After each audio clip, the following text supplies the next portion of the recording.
എല്ലാവർക്കും നമസ്കാരം. ഇന്നത്തെ 4ാം ക്ലാസ്സിന്റെ മലയാളം പ്രവർത്തനങ്ങളിലേക്ക് എല്ലാ കൂട്ടുകാർക്കും സ്വാഗതം.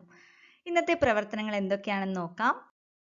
കഥ തുടരാം. അത്ര പെട്ടെന്നൊന്നും തീയോ മനുഷ്യനോ നമ്മുടെ താവളത്തിലെത്തില്ല. നമുക്ക് സാവധാനം എന്തെങ്കിലും ഉപായം ആലോചിക്കാം. കഥ തുടർന്ന് എഴുതി നോക്കൂ. അടുത്തത് വിശേഷണങ്ങൾ എഴുതി ചേർക്കുക. ഞാവൽ മരം, ഗരുഡമ്മാവൻ, ഉണ്ടക്കണ്ണൻ മൂങ്ങ, ഞാവൽ പഴങ്ങൾ, ഞാവൽക്കാട്. അപ്പൊ നമുക്ക് ഇന്നത്തെ ക്ലാസ്സിലോട്ട് പോകാം. അപ്പൊ അതിനു മുന്നേ ചാനൽ ഇതുവരെ സബ്സ്ക്രൈബ് ചെയ്യാത്തവർ സബ്സ്ക്രൈബ് ചെയ്തിട്ട് ബെല്ലൈക്കൺ പ്രസ് ചെയ്ത് നോട്ടിഫിക്കേഷൻ ഓൾ ആക്കി വെക്കണം കേട്ടോ. എങ്കിൽ മാത്രമേ ഞാൻ പുതിയ വീഡിയോസ് അപ്ലോഡ് ചെയ്യുമ്പോൾ നിങ്ങളുടെ ഫോണിലേക്ക് നോട്ടിഫിക്കേഷൻ വരുള്ളൂ. വീഡിയോ നിങ്ങൾക്ക് യൂസ്ഫുൾ ആവുന്നുണ്ടെങ്കിൽ ലൈക്ക് ചെയ്യുക, ഷെയർ ചെയ്യുക, നിങ്ങളുടെ അഭിപ്രായങ്ങൾ കമന്റ് ചെയ്യുക. ഞാവൽക്കാട് പക്ഷികൾക്ക് സ്വർഗമായി അനുഭവപ്പെട്ടത് എന്തുകൊണ്ട്? പക്ഷികളുടെ താവളമാണ് ഞാവൽക്കാട്. ഒരു മനുഷ്യനും മൃഗവും അവിടെ കാലുകുത്തില്ല. അതുകൊണ്ട് പക്ഷികൾക്ക് പേടിയില്ലാതെ ജീവിക്കാൻ കഴിയും. സന്ധ്യയായാൽ ഞാവൽ മരവും പരിസരവും സംഗീതം കൊണ്ട് നിറയും. ഞാവൽക്കായ പഴുത്തു തീരുന്നത് വരെ ഒരൊറ്റ പക്ഷിയും ഭക്ഷണം തേടി പുറത്തു പോകാറില്ല. ഇതൊക്കെയാണ് ഞാവൽക്കാട് പക്ഷികൾക്ക് സ്വർഗമായി അനുഭവപ്പെടാൻ കാരണം. അടുത്ത ചോദ്യം, നാട്ടുമനുഷ്യരാണ് തീയിട്ടതെന്ന് ഉണ്ടക്കണ്ണൻ പറയാൻ കാരണമെന്ത്? കാട്ടുമനുഷ്യർ കാട് തീയിട്ട് നശിപ്പിക്കാറില്ല. കാരണം കാട് അവരുടെ വീടാണ്. നാട്ടുമനുഷ്യർ കാട്ടിലേക്ക് കടന്നു ചെന്ന് മൃഗങ്ങളെ ആക്രമിച്ചിട്ടുണ്ടാകും. അതുപോലെ തന്നെ മരങ്ങൾ വെട്ടി നശിപ്പിക്കുന്നത് ഉണ്ടക്കണ്ണൻ കണ്ടിട്ടുണ്ടായിരിക്കും. അതുകൊണ്ടാണ് നാട്ടുമനുഷ്യരാണ് തീയിട്ടതെന്ന് ഉണ്ടക്കണ്ണൻ പറയാൻ കാരണം. അടുത്ത ചോദ്യം, പക്ഷികളുടെ സഭ വിളിച്ചുകൂട്ടി ഗരുഡമ്മാവൻ എന്താണ് പറഞ്ഞത്? വലിയൊരു അപകടം സംഭവിച്ചിരിക്കുന്നു.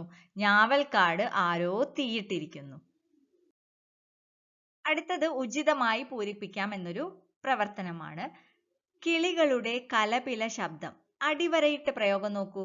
കലപില. അപ്പൊ ഇതുപോലെ ഉചിതമായ പ്രയോഗങ്ങൾ വലയത്തിൽ നിന്നും തിരഞ്ഞെടുക്കാം. അപ്പൊ നേരം പരപരാ വെളുത്തു, അല്ലെ? പരപരാ വെളുത്തു. അടുത്തതോ, വാഹനങ്ങളുടെ കടകട ശബ്ദം. കടകട ശബ്ദം. മഴ ചറപറ പെയ്തു. ചറപറ പെയ്തു. അപ്പൊ ഇത് ടെക്സ്റ്റ് ബുക്കിൽ പൂരിപ്പിക്കാനുള്ളതാണ് കേട്ടോ. അടുത്തത് വിശേഷണങ്ങൾ എഴുതി ചേർക്കുക. ഞാവൽ മരം. ഏറ്റവും വലിപ്പം കൂടിയ മരം, ഏറ്റവും പ്രായം കൂടിയ മരം, പക്ഷികളുടെ താവളം, തടിച്ച ശാഖകൾ ഉള്ള മരം, ആകാശം മുട്ടെ വളർന്നു നിൽക്കുന്നു, എപ്പോഴും പക്ഷികളുടെ കലപില ശബ്ദം, സന്ധ്യയായാൽ സംഗീതം കൊണ്ട് നിറയും, പക്ഷികൾ കൂടണയുന്ന സ്ഥലം, കരിവണ്ടിൻ നിറമുള്ള ഞാവൽക്കായകൾ ഉണ്ടാവുന്ന മരം. ഉണ്ടക്കണ്ണൻ മൂങ്ങ. കാടിന് തീപിടിച്ചത് ആദ്യമായി കണ്ടയാൾ. കാടിന് തീപിടിച്ചത് ആദ്യം ഗരുഡമ്മാവനെ അറിയിച്ചത് നാട്ടുമനുഷ്യനാണ് തീവച്ചത് എന്ന് ആദ്യം കണ്ടുപിടിച്ചു. പക്ഷികൾ കരഞ്ഞപ്പോൾ അവരെ സമാധാനിപ്പിച്ചു. ഞാവൽക്കാട്. ഒരു മനുഷ്യനും മൃഗവും കാലുകുത്താത്ത സ്ഥലം, കാരമുള്ളുകളും കള്ളിമുള്ളുകളും പാറക്കല്ലുകളും അട്ടകളും നിറഞ്ഞ സ്ഥലം, പക്ഷികളുടെ സ്വർഗം, നിറയെ ഞാവൽ മരങ്ങൾ. ഞാവൽക്കായകളോ?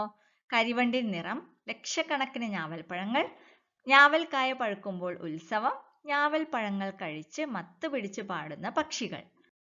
ഗരുഡമ്മാവൻ പക്ഷികളുടെ നേതാവ്, വൃദ്ധൻ, നല്ല കാഴ്ചശക്തിയുണ്ട്, പക്ഷികളുടെ ഇടയിലെ കലഹം തീർക്കുന്നു. അടുത്തത് കഥ തുടരാം. അത്ര പെട്ടെന്നൊന്നും തീയോ മനുഷ്യനോ നമ്മുടെ താവളത്തിലെത്തില്ല. നമുക്ക് സാവധാനം എന്തെങ്കിലും ഉപായം ആലോചിക്കാം. കഥ തുടർന്ന് എഴുതി നോക്കൂ. എന്നാൽ നമുക്ക് മാവിൻ കൊമ്പത്തുള്ള കടന്നൽ കൂട്ടത്തിന്റെ സഹായം തേടാം. ഉണ്ടക്കണ്ണൻ എല്ലാവരോടുമായി പറഞ്ഞു. എല്ലാവർക്കും സമാധാനമായി.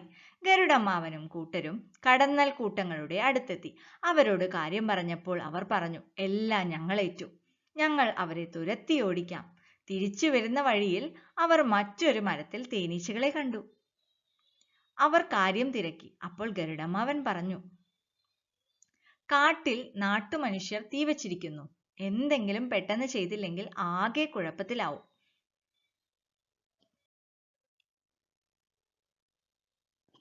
ഇത് കേട്ടപ്പോൾ തേനീച്ചകളുടെ റാണി ജോലിക്കാരോടായി പറഞ്ഞു, നിങ്ങളും ഇവരുടെ കൂടെ പോയി അവരെ ഓടിക്കാൻ സഹായിക്കൂ. അങ്ങനെ തേനീച്ചക്കൂട്ടവും കടന്നൽക്കൂട്ടവും മറ്റു മൃഗങ്ങളും എല്ലാം കൂടി മനുഷ്യരെ ആക്രമിച്ചു. അവരുടെ കുത്തേറ്റ് മനുഷ്യർ ഓടിയ സ്ഥലത്ത് പുല്ലുപോലും മുളച്ചില്ല. അങ്ങനെ അവർ ആ കാട്ടിൽ സന്തോഷത്തോടെ ജീവിച്ചു. അപ്പോൾ ഈ പ്രവർത്തനങ്ങളെല്ലാം നിങ്ങൾ ചെയ്തിട്ട് ടീച്ചർക്ക് അയച്ചു കൊടുക്കുക. ചാനൽ ഇതുവരെ സബ്സ്ക്രൈബ് ചെയ്യാത്തവർ സബ്സ്ക്രൈബ് ചെയ്യുക, സൈഡിലുള്ള ബെൽ ബട്ടൺ പ്രസ് ചെയ്യുക, ഓൾ അമർത്തുക. വീഡിയോ നിങ്ങൾക്ക് യൂസ്ഫുൾ ആവുന്നുണ്ടെങ്കിൽ മറക്കാതെ തന്നെ ലൈക്ക് ചെയ്യുക, ഷെയർ ചെയ്യുക, നിങ്ങളുടെ അഭിപ്രായങ്ങൾ കമൻറ്റ് ചെയ്യുക. അപ്പം ഇനി അടുത്ത ക്ലാസ്സിൽ കാണാം. Thank you for watching.